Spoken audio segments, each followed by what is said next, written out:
Mesdames et messieurs, bonjour, bienvenue dans ce nouveau numéro de Bourse News Invite.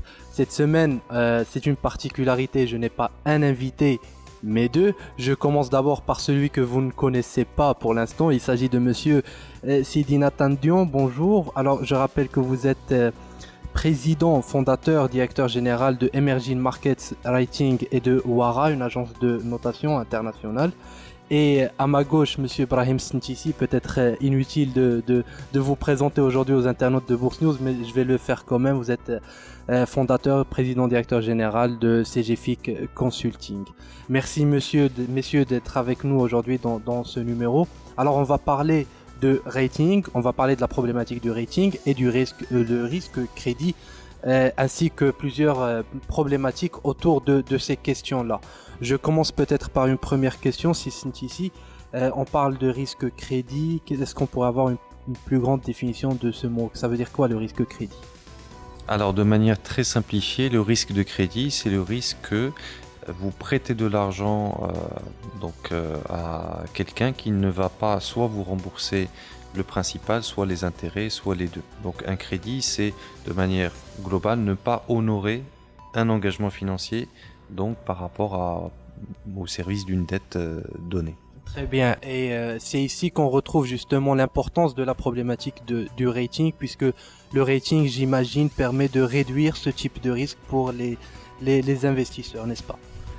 Il permet d'informer. Il permet d'informer les investisseurs sur la qualité du risque de crédit, c'est-à-dire la capacité et la volonté d'un émetteur donné à payer l'intégralité de ses engagements financiers en temps et en heure. Nous informons les investisseurs, les marchés sur la qualité du risque de crédit. Très bien. Et j'ai lu que vous aviez développé une méthode à vous pour le rating des entreprises. Est-ce qu'on pourrait avoir plus d'informations sur cette méthode? Oui, Emerging Market Ratings a développé une méthodologie, pas seulement pour les entreprises, mais aussi pour les souverains, les banques, les compagnies d'assurance et les collectivités locales. Nous l'appliquons depuis un certain nombre d'années. Cette méthodologie nous est propre.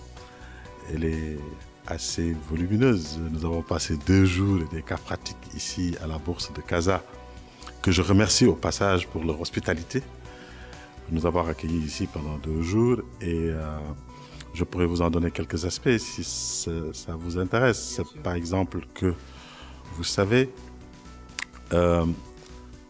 la différence que nous avons, Emerging Market Ratings, avec les vieilles agences de notation, c'est que nous notons principalement dans la monnaie locale. D'abord, notre échelle, c'est une échelle, par exemple au Maroc, elle est d'abord en dirham, mais avec une correspondance à l'échelle internationale. Donc, un investisseur peut avoir la double lecture de la qualité du risque de crédit en dirham et de sa correspondance à l'échelle internationale, c'est-à-dire aux notes qui seraient comparées à des paires en dollars.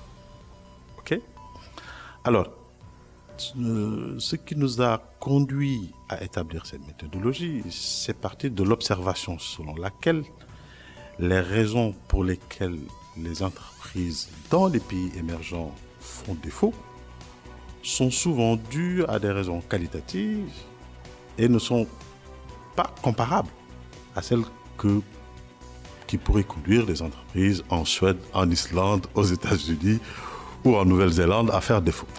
Et c'est pour cela que ça se retrouve notamment dans certains de nos critères et les pondérations qui leur sont associées. Très bien, merci beaucoup. Alors, j'ai une autre question, je ne sais pas lequel de vous deux me répondra, mais comment on fait pour différencier entre la notation d'une entreprise financière et une autre non financière?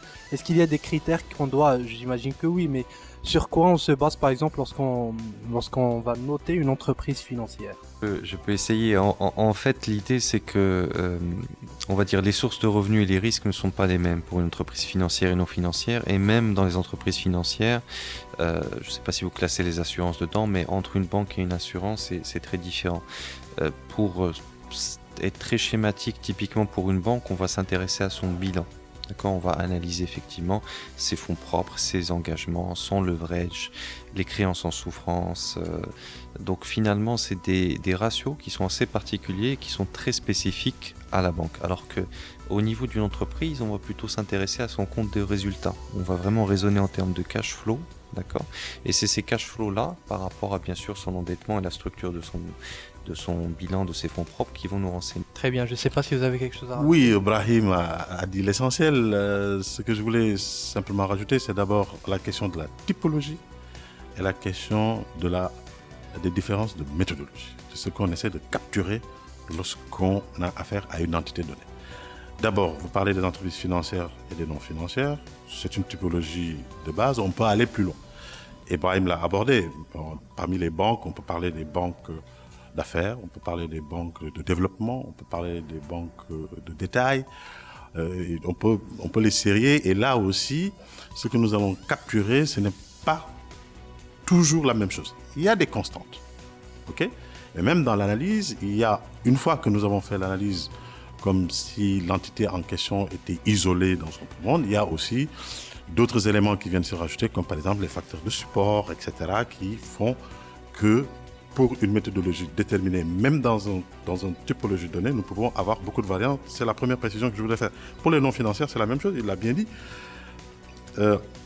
Autant en ce qui concerne les banques, on s'intéresse au bilan, des éléments qui viennent. Autant pour les corporates, ce que nous regardons, c'est des éléments liés au cash flow. On a l'habitude de dire, par exemple, pour les corporates, cash is king. Très bien, merci beaucoup aussi Sintisi. Peut-être un dernier mot concernant la notation au Maroc, les émetteurs au Maroc.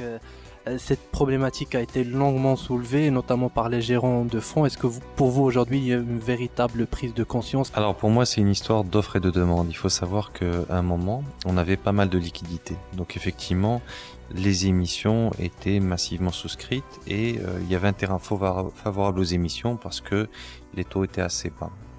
On a eu depuis quelques défauts, quelques mauvaises surprises et on a eu un peu l'effet inverse, c'est-à-dire que les investisseurs se sont dit bon, le risque de crédit est réel et on n'a pas d'outils vraiment très concret pour le mesurer.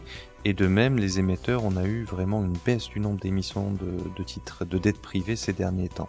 Je pense que on est dans un terrain favorable avec toute l'ambition qu'on affiche pour notre marché financier à vraiment faire une autocritique et se dire bon, c'est peut-être le bon moment pour introduire la notation qui est un outil fondamental pour les investisseurs mais également qui sera un outil pour les émetteurs pour lever de l'argent plus facilement puisque justement aujourd'hui on assiste à une sorte de blocage, que ce soit d'un côté des émetteurs qui certains font des roadshows mais voient qu'ils ont du mal à lever de l'argent et des investisseurs qui en fait sont très méfiants. On a besoin de quelque chose pour un peu débloquer ce climat et puis recommencer donc une dynamique vertueuse d'émissions et d'investissement au niveau de la dette privée. Et moi je suis convaincu qu'effectivement la notation ça peut être un bon moyen. Alors c'est quelque chose, on parle d'offre et de demande, il faut je pense plutôt au niveau des émetteurs qui fassent un chemin pour se dire que c'est un investissement qui est somme toute très rapidement dilué dans, on va dire, l'ensemble des revenus que pourra générer, on va dire, cette on va dire transparence ou ce positionnement ou en fait cette image qui pourrait être véhiculée par la notation. Très bien. Par contre, certains émetteurs opposent la problématique du coût de la notation. Est-ce que pour vous c'est un argument valable? Je ne veux pas faire de notation parce que ça va me coûter trop cher. Le problème, ce n'est pas ce que ça coûte, c'est qu'est-ce que ça vous rapporte. Si on regarde le coût des choses, on peut toujours renoncer à beaucoup de choses. Mais le problème, c'est qu'est-ce que ça nous apporte. La question du coût est importante. Et nous y avons réfléchi et c'est une autre de nos spécificités. C'est que nous avons un modèle, qui est basé sur le forfait. Nous ne prenons pas des points de base d'émission, puisque nous avons étudié nos environnements, le marché émergent. On ne s'appelle pas Emerging Market Ratings pour rien. Nous savons un peu nous connaissons les entreprises. Nous connaissons le moment dans lequel nous voulons les accompagner. Je pense que ça sera le mot de la fin. Le problème, c'est pas ce que ça coûte, mais ce que ça rapporte. Voilà, messieurs, dames, c'était tout pour ce numéro de Bourse News Invite. Je vous donne rendez-vous la semaine prochaine à 16h avec un nouvel invité. Au revoir.